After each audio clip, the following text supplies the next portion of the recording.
नमस्कार, मी श्रद्धा कांबळे. आपण पाहत आहात ग्लोबल इंडिया 24/7. ग्लोबल इंडिया 24/7 या बुलेटिनमध्ये आपलं मनपूर्वक स्वागत. पाहूयात आजच्या ठळक घडामोडी. भेट घेणार आहोत. आम्ही त्यांना त्यांची बाईट देणार आहोत. त्यांनी जे काही पत्रकारांना बोललेले आहेत ते त्यांना देणार आहोत. या प्रकरणाची कसून चौकशी करण्याची मागणी आम्ही करणार आहोत, जेणेकरून सत्ताधाऱ्यांच्या विरोधात सत्तेतलीच लोक आज बोलतात की आमची फसवणूक होते, मतदान खोट्या याद्या बनवल्या जातात. तो वामन म्हात्रेंनी केलेल्या आरोपाची चौकशी व्हावी याच्यासाठी उद्या आम्ही पोलीस आयुक्तांना आणि ठाण्याच्या जिल्हाधिकाऱ्यांना भेटणार. आपण जर म्हटलं राज ठाकरे यांचा मेळावा पार पडला आणि त्यामध्ये मतदार यादी हा स्वच्छ करा, यावर आता मंत्री नितेश राणे म्हणतात पहिले राज ठाकरेंनी मोहल्ल्यावर जाऊन मतदार याद्या तपासावं. मग तुम्ही काय करणार? सगळं काही आलं नितेश राणेंचं की मोहल्ला मोहल्ला मोहल्ला. अहो, सत्तेत तुम्ही आहात आणि तुम्ही आम्हाला काय सांगताय सगळ्या गोष्टी करायला? एवढीच हिंमत आहे ना, तर तुम्ही पण मोहल्ल्यात जा, तुमचं सगळं खातं घेऊन जा आणि तुम्ही बघा. ज्या वेळेला मोहल्ल्यात निवडून यायची आमची वेळ असेल त्यावेळेला आम्ही तेही करू.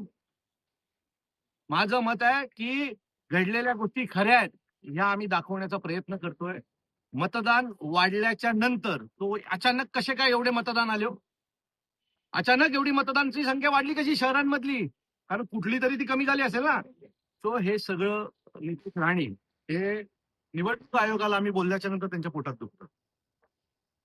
काय निवडणूक आयोगाचा आणि सत्तेचा काय घोळमेळ आहे कळत नाही. निवडणूक आयोगावर बोललो की ते मुसलमानांवर येतात, मस्जिदीवर येतात. माझं मत आहे आम्ही फेअरनेस मागतोय ना. आम्हाला खऱ्या मतदार याद्या द्या. जय पराजय जे होईल ते आम्ही बघत तयार आहोत.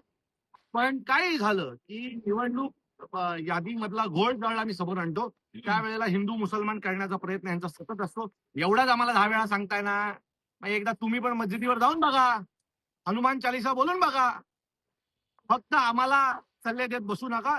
तुम्ही एकदा आचरणात आणा. नितेश राणे आज असे पण म्हणालेत ना का हनुमान चालीसा आम्ही बोलू. एकदा तुम्ही हनुमान चालीसा मस्जिदीत जाऊन बोलून दाखवा, मग आम्ही मोहल्ल्यामध्ये जाऊन मतदान याद्या चेक करू. हो, माझं मत आहे राहिला जरी नाही आला तरी पक्षाचा नेता आहे, ठीक आहे.